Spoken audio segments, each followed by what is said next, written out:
Assalamualaikum warahmatullahi wabarakatuh. Halo sobat Grobogan Gokil semuanya. Sehat ya untuk hari ini ya.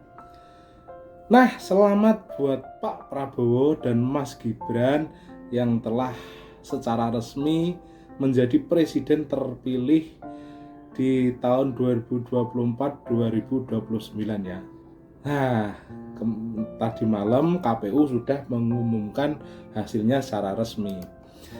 Namun nih ya, Mas Anies dan Cak Imin ini nampaknya belum terima ya, dan masih berbicara tentang kecurangan-kecurangan ya.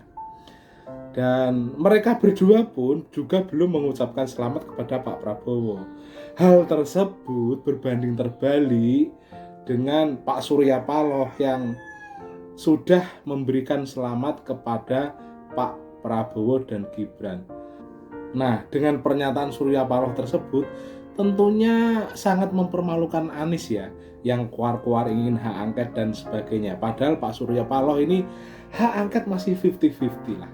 Nah, untuk lebih jelasnya langsung saja ya, kita reaction video berikut ini. Pemilihan umum, pemilihan presiden terutama pemilihan umum sudah selesai.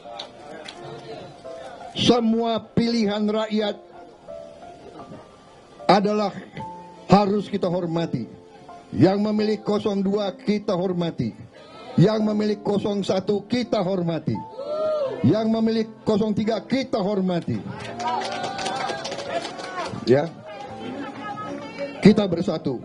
Assalamualaikum warahmatullahi wabarakatuh. Salam sejahtera untuk kita semua. Saudara-saudara sekalian, hari ini KPU telah mengeluarkan pengumuman resmi yang hasilnya dalam versi KPU telah kita dengar bersama. Tapi dalam sebuah pemilihan, proses itu tidak kalah penting daripada hasilnya.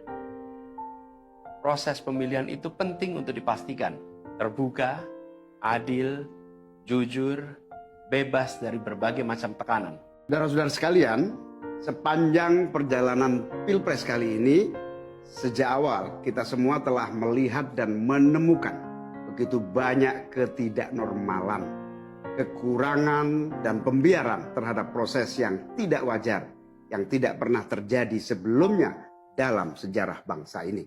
Saudara-saudara sekalian, kepemimpinan yang lahir dari proses yang ternodai dengan penyimpangan, dengan kecurangan, akan menghasilkan rejim yang outputnya nanti, keluarannya nanti adalah kebijakan-kebijakan yang penuh dengan ketidakadilan.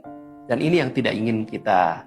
Harusnya sih di sini Mas Anies dan juga Cak Imin harus legowo. Supaya apa? Sikap-sikap seperti inilah yang membuat pendukung mereka ini semakin brutal. Semakin membuat gaduh suasana. Demo nggak berhenti-berhenti gitu. Ya begini ini. Harusnya Mas Anies dan Cak Imin itu legowo. Supaya apa? Supaya meredam ketegangan setiap pendukung-pendukungnya gitu loh. Apa nggak lihat sih tiap hari isinya demo-demo nggak jelas seperti itu gitu loh. Surya Paloh ucapkan selamat kepada Prabowo Gibran. Tuh lihat. Partai Nasdem menyatakan menerima hasil pemilu tahun 2024 yang telah dilaksanakan pada tanggal 14 Februari 2024 yang lalu. Baik pemilihan anggota legislatifnya maupun pemilihan presiden dan wakil presiden dalam Pilpres. Kedua, Partai Nasdem mengucapkan selamat kepada seluruh partai politik peserta pemilu legislatif tahun 2024 beserta dengan ketiga pasangan calon yang telah mengikuti kontestasi pemilihan presiden pada pemilu 2024. Partai Nasdem juga mengucapkan selamat kepada pasangan Prabowo Subianto dan Gibran Rakabuming Raka sebagai pemenang Pilpres tahun 2024.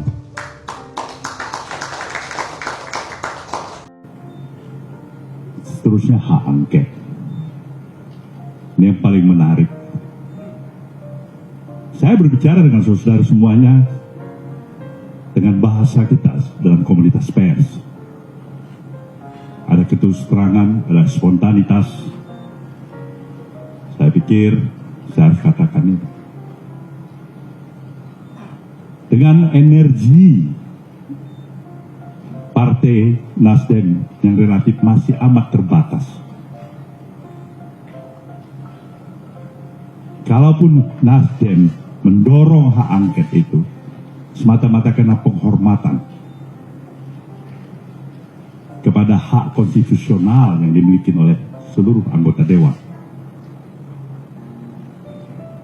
Pertanyaannya, masih memungkinkankah efektivitas yang akan diperoleh oleh Nasdem atau siapapun yang melaksanakan hak angket?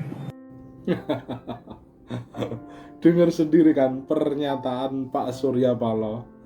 Beliau sudah memberikan selamat, sudah mengakui tentang keputusan KPU terkait Pilpres 2024. Dan ini clear ya. Tak hanya itu saja mengenai hak angket tadi ya. Nampaknya sih Pak Surya Paloh itu juga nggak setuju akan adanya hal itu gitu. Dan roman-romannya ini bakal merapat ke Prabowo Gibran. Nah terus Mas Anies gimana ini? Aduh, Mas Anies ini gimana sih? Terus gimana nasib Mas Anies ini? Itu yang teriak-teriak curang, teriak-teriak hak angket. Padahal Pak Surya Paloh sendiri sudah mengakuinya. Notabene Pak Surya Paloh merupakan bapaknya Pak Anies gitu loh. Lucu. Nah, yang kedua, pernyataan Anies bagi saya menarik ya. Menarik dalam konteks bahwa mereka ini akan terus istiqomah di jalan oposisi, di jalan yang sunyi dan tidak akan menjadi bagian dari kekuasaan politik. Tapi kan problemnya, Anies ini mewakili siapa? Apakah Anies mewakili Nasdem? Apakah Anies itu mewakili PKS? Apakah Anies mewakili PKB? Rasa-rasanya tidak. Sampai hari ini, Anies itu ya terkesan ditinggalkan oleh partai pendukungnya. Partai-partai pendukungnya di 2024 yang memaju dalam Pilpres itu saat ini terkesan mencari aman dan mencoba untuk membangun komunikasi politik dengan kubu Prabowo Subianto dan Gibran Rakabuming Raka.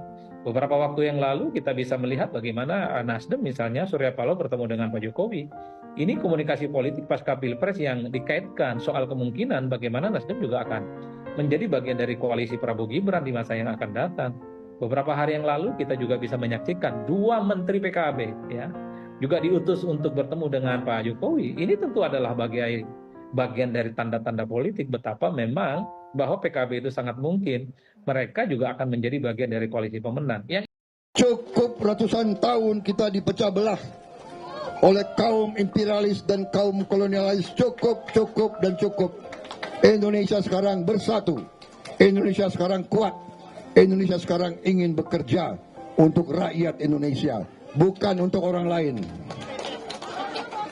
Saudara-saudara sekalian, sekali lagi saya katakan, kita telah dipilih oleh rakyat Indonesia. Mandat rakyat Indonesia adalah di tangan kami. Tapi kami akan menjadi presiden, wakil presiden, pemerintah untuk seluruh rakyat Indonesia. Bagi mereka yang tidak memilih kami, berilah kesempatan kami. Kami akan buktikan, kami akan menjadi presiden, wakil presiden, pemerintah yang akan bekerja sekeras-kerasnya